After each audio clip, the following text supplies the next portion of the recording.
Welcome back, 10:30. A little bit of change on this Thursday morning. Dr. Ari Lakritz, right? Did I do it? Because remember, we talked about this last year. Lakritz? Lakritz. Oh, God damn it. I knew it, Stacy. I knew I should have asked. Yeah. Never do it. I always should ask before I start. At least he didn't say Lakritz. That's true. Lakritz. We're going to restart this. Welcome back to our daily show, 10:31 on a Thursday. Dr. Ari Lakritz is in studio today. And we talked last year and had a really good conversation. And getting back to this, Tim sent me an email that said that you have Wellness Wednesdays or a speaking engagement coming up. And this is really fascinating. How's everything been so far, though? Last year I talked to you. How's everything been in the year? I know it's been quite a while. I was very fresh when you first saw me. It's been wonderful. It's been wonderful. It's been a lovely, lovely place to work. This area, this whole Riverbend area, Alton in particular, is a very special place to work. People here really care about each other, and the institutions in this town, especially St. Anthony's where I work, they really care about the community. Every decision with treatment, with anything, is seen through the lens of, what's going to be best for the people that live right here. So a very special place to work. It really is. And then joining Ari or Dr. Lakritz for emotional support, Yeah. right? Is that okay? Or just a kind of a field trip, I think, too. We got Stacy Knox and Marie Meredith in studio. But, getting right back to our to the conversation, let's talk a little bit for the audience that maybe didn't tune in a year ago or maybe has forgotten. Take us through your day-to-day at OSF. Oh, yeah, certainly. I'm a licensed clinical psychologist at OSF St. Anthony's in Alton. So mostly what I do is psychological assessment. I help people who, if they have a concern that they or someone they love, a child, a relative, has some sort of condition that's a little less well known than your standard mental health diagnosis, such as depression or anxiety. Something like ADHD, something like a possible autism, perhaps a learning disability, perhaps something else that, again, is just a little bit less well known. I work with people to try to help them understand, whether they do or do not meet these criteria. And, following up right on top of that, what is the need currently right now? Because I know there's a ton of needs when it comes to mental health here in the region. But for you, what is the most important need right now when we talk about mental health care in the Riverbend? It's not unique to the Riverbend, but certainly the greatest need here is access to care. There is a tremendous amount of undiagnosed mental illness in the broader population, but especially in this area, which is one of those areas that has historically been underserved when it comes to mental health treatment. And there are a lot of people that unfortunately are suffering in silence, young people, older people, who have really been carrying the symptoms of different diagnoses, but have never been given the recognition and the tools to deal with them. Well, and, on top of that, too, that's a great point, is that it was underserved for so long. And now, just to see the last couple of years that we're really starting to add some of these components in with what you guys have done at OSF Healthcare has been wonderful, too. And just seeing all of these different components make up this mental health awareness kind of network that we're starting to see in the area, I'm feeling positive about it, Me as well. Good. I like to hear that. So next month, you're going to be giving a talk at the hospital about health and social media use, which I always find very fascinating. I don't know if it's because of what I don't know. I just feel like we're all living under surveillance anymore. Everyone's taking videos on their phone. Everyone's posting stuff on social media. And, what should we know about your message in this event? What are you going to be hitting on whenever we start talking about this in a month? Yeah, really, the title of my talk, which will be July 10th, at our... not a month, Tim. July 10th. That's not a month. Excuse me. It's coming up, yeah. Yeah, the title of my talk is really going to be Social Media, the Great Balancing Act. Really what I want to do is there's really no agenda here except to help people live a healthier life. Right. When it comes in relation to social media. I want to make people, first of all, aware of the risks of social media, both for themselves as generally adults, my presentation at least, but also for children. I want to talk about recent research that has come out that has even told us more about the short and long-term effects of high social media use on people and their mental health. And then I hopefully want to give people food for thought, best practices about how to make social media work for them. To control it, to use it to their advantage rather than their disadvantage. Is social media, I don't know what else to compare it to. Is it a drug? It's certainly addictive in certain ways. I mean, the definition of social media is any form of website or other medium where the content is primarily user-generated. So you think something like Twitter or X, Facebook, Instagram, that the content is not coming from any particular corporation. It's coming from different users of this platform. And, there are certain aspects of it that are unlike any other human experience up until now. Right. Humans, we were not designed to deal with this level of social stimulation. We were designed for a few social contacts, a few family members, maybe a large group of friends, but we were not designed to be exposed to hundreds, maybe even thousands of competing opinions, of competing pictures of people showing off different aspects of their lifestyle, of competing judgments about our behavior and the behavior of others. It is an absolute overload of the brain. So in that sense, it really can be quite damaging. Well, and on top of that too, how is it for individuals that are watching things on social media, whether it's a TikTok or a photo of me on a private jet that I didn't pay for and don't own, do people start creating false narratives of how they should live their life because of social media? Do you see lifestyle changes because of their overactive use on different platforms? Oh, absolutely. Absolutely. One way this really came out was with young people, especially young women. It came out for many years since the advent of Facebook and then the popularization of Instagram when it was acquired by Facebook, that young women were absolutely engaging in unhealthy dieting and exercise and other practices in order to lose weight, in order to look at least more conventionally attractive. And the very disturbing part of this was that these companies did their own internal research, and they knew about many of these negative outcomes, but they chose not to publish them. And this was, this famously in 2021, there was a certain whistleblower from Facebook that testified before Congress. But very disturbing that, even just really very shortly after these platforms became popular, you already started seeing these negative effects on people's perception of themselves and behavior very strongly. Well, and now when we're talking about mental health and social media use, to me it can be a variety of different factors. It could be something that maybe a situation we created ourselves by a post or a picture you shared or whatever, or it could be maybe something you're feeling from an external user that you see that kind of hits you. What are your thoughts on that? I think so. I mean, there's research that the overwhelming majority of things, pictures, content posted by users on these different social media platforms is positive, at least subjectively positive. Right. The latest vacation. Right. Great. No one, as they say, no one posts a picture of their messy kitchen, right? Right. Yeah. That's true. That's very true. Doesn't happen.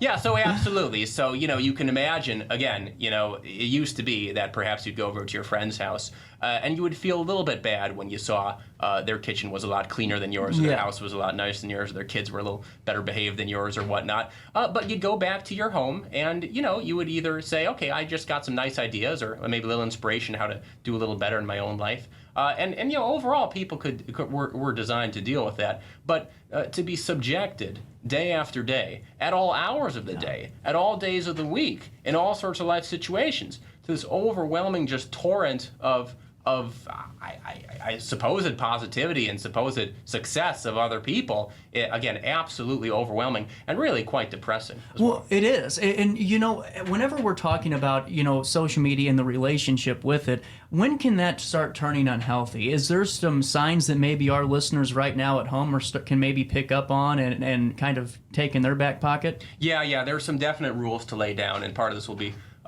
featured in my talk, but really just to give you kind of the preview. Yeah. Social media by young children is always unhealthy. And really? I know that's an extreme statement, but yeah, I'd say social media by children under the age of at least 13. That was going to be my follow-up. I agree with you completely. Is inherently unhealthy. And even the companies themselves recognize this, at least pro forma, right? They make that you have to put in your age. It's very easy to get around, but at least officially you should not be able to sign up for these platforms before age 13. And social media that is excessive. And by excessive, I mean that it is coming to dominate your personal activities. It starts to edge out other in-person, healthier activities. It starts to interfere with your relationships or your other things that you're involved in a negative way. Then it is very much cross-line into unhealthy. But interestingly, I mean that that line is getting closer and closer every day. I mean, even just a little bit of use of social media per week, per month, whatever it is associated with negative outcomes, and the negative outcomes just grow and grow the more the quantity of social media use Well, grows. and the more you watch, do people start to, and I don't, I'm just, kind of just grabbing thoughts here that are coming to my mind, but do people start to manifest maybe some of those messages that are coming through on social media, not really advertent, like not making, not doing it on purpose and manifesting and taking all those messages or taking the atmosphere or the tone of these posts, these videos, but can they manifest those negative vibes, those negative attributes, and does that play into to the role? I think so. I think so. Yeah, obviously there's like the famous ones, like every couple of months there's some sort of TikTok trend that's extremely dangerous. Right. Tide Pods, things like that. But more insidious, I think, is that there is a great deal of content on social media platforms. TikTok is a real bad offender with this, which does a great deal to influence young people to feel like a lot of their struggles when it comes to perhaps social anxiety or other issues in their life are indicative of some sort of very serious mental illness or developmental issue, such as autism or ADHD, which I'll tell you a lot of times is not the case. Yeah. A lot of times, the vast majority of people do not have autism, do not have ADHD, but it does become a certain identity for these young people. Yeah. And they begin to filter all the what used to be called just normal kind of growing pains of growing up. They begin to filter all these through the idea that I have something irreparable, that I have something that qualitatively makes me different from the typical person. And that's another point I was going to ask you about too, is we see so many people that post about some of the conditions that they have or some of the things that they're dealing with, some of the recoveries. Right. And I'm not saying that they're lying or misleading anybody, but I think it's becoming a point where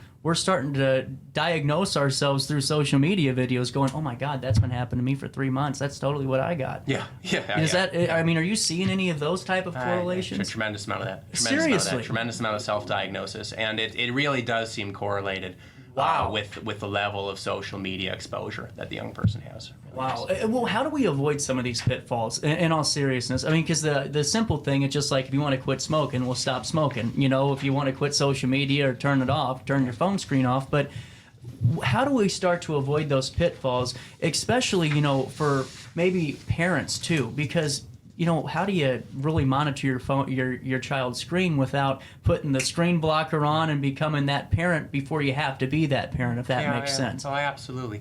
Yeah, so I'm not the expert in this, but I will refer you to the expert. Okay, I'll refer you to the great social psychologist Jonathan Haidt. He has a new book. It came out just a few months ago. It's called The Anxious Generation. I actually have it here in studio. Yeah. And it is a wonderful book. And in that book, he lays out very clearly 4 sort of reforms that either as a society or even the individual needs to take to get control of social media particularly and technology in general. And these 4 reforms are no smartphones before high school, no social media before age 16, phone-free schools, so no phone use at all in schools, check your phone at the door, and then more generally, more unsupervised play and childhood independence, more in-person activities, more social activities that do not involve a screen, more exploration of some of the more kind of traditional activities such as sports or perhaps artistic pursuits. These 4 reforms, he believes, could really get this under control. That's really fascinating, and honestly, I'm kind of interested about that book. I'll have to look into that. Can someone who's not a doctor read it? Yeah. I think everyone could get something. Okay, good. Yeah. He's all over, ironically, social media, but he's all over YouTube, and he's on several podcasts, so that's a little more digestible. But he's a good person to listen to. Well, and that's just with what you were just talking about, being outside and getting out and being using those human activities, or what I call them, just kind of doing what we used to do for generations. For some people in this community that are older, maybe they're mid-20s, they're late 30s, they're mid-40s, you name it, they don't know where to start. Have you heard that conversation yet of why I want to go out and do these things, but man, I just don't know what to do about it? How do I put myself out there? What are your thoughts when you hear something like that? Yeah, that is a big challenge because, like you said, some of this stuff, it's almost like a muscle. Right. If you let it atrophy, it's going to be much harder to start again. Right. I would encourage people in that position to take a little bit of time, and this will be difficult to start, but just disconnect yourself from whatever piece of technology or social media that you find yourself heavily using. This includes things like video games, of course, but specifically your smartphone, specifically your social media profiles, specifically video games as well if you're perhaps younger. And during that time, let's say those 1, 2, 3 days, try to self-monitor, see what sort of things interest you, see where your attention starts getting drawn to, see you'll probably be observing your surroundings a little bit more, look around and see are people doing things that you're interested in? Is something immediately kind of catch your attention and pique your interest? And that is a very good place to start. Really fascinating. And now, are there any benefits of spending time on social media? Slight benefits. Okay. If used correctly, yeah. Social media, it's a very nice tool for connecting with other people who are experiencing the same things as yourself, going through the same things as yourself. There's wonderful support groups on social media for people with mental illness. There are wonderful support groups for people, let's say, caretakers of those with illnesses or things like that. So used correctly, it is a wonderful tool. It should be used in real moderation. And this is, I think, what is a little misleading about some of these studies that do point to quote-unquote mental health benefits from social media, is that these studies are generally looking at a very sort of cherry-picked good use of social media for this kind of thing. They're not looking at this, how it's actually used in practice, which is much all hours of the day and for all sorts of things. Not like that. 100%. And now with the developments of AI and everything, now you got to vet and verify pictures are not pictures anymore, that are authentic pictures are created and make us believe that something happens. You even have videos being created that, show people in various states of nudity or provocativity. Certainly. But now, what are some of those concerns when we start to talk about artificial intelligence in social media? How is it affecting the older population? And if you could touch on it, maybe for kids too. It seems like it's just going to exacerbate problems that are already there, as in if we are already kind of outsourcing a great deal of our brain power and our social skills to things like these social media platforms, then AI, which has tremendous potential to literally create things and almost impersonate the human experience, I think it's just going to exacerbate this. I was recently at a conference, actually in the country of Israel, and there was a very interesting presentation there about these three kind of tech entrepreneurs, and all three were showcasing an AI either companion or replacement for psychotherapy. So your robot therapist, your AI therapist is probably coming at some point or another. What are your thoughts? I don't really know what to make of it. Okay. Yeah. We'll have to see where it goes. They were saying they claim that it's really just to be used as an adjunctive for, let's say, when you're not available, for when you're not in office hours. Yeah. They seem to have really good feedback from younger people that they actually like speaking with an AI that's kind of programmed to kind of talk them down or calm them down or make them feel a little better and things like that. But it's troubling. It's a troubling trend. If we really are outsourcing even something like our psychotherapy to AI, where does this end exactly? I would imagine that you probably are going to have to put in safeguards, much like Dr. Haidt is talking about with social media, really restricting the age that this is used, really restricting the where this is used, how this is used. And going into your engagement, your speech coming up on July the 10th, is the public invited to this? Is this just for medical experts? Fill me in. The public is invited, but you will have to just call an RSVP. And do we know the RSVP number? We do. Yeah, just call our hospital at 618-474-6240.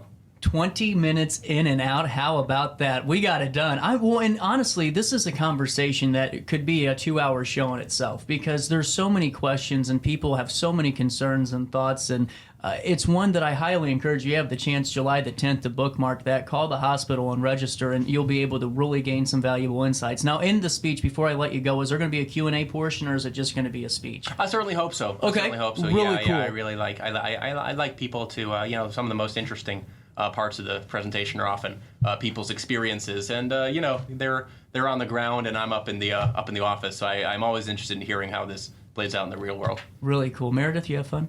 Yeah, Or Marie Meredith, did you have fun? I did, thank you. Stacy, always good to see you. Yes, me too. Yes, thank you And for having us. always great talking about this really important topic with you, because honestly, if we don't talk about it more and more, then, I just feel like we're going to start losing the battle even more so than we already are, it seems like. Don't be afraid to talk about it, certainly. Absolutely. At 10:50, we'll take a quick pause. We'll come back. Daily Show hits you on a Thursday morning right after this on RiverBender.com.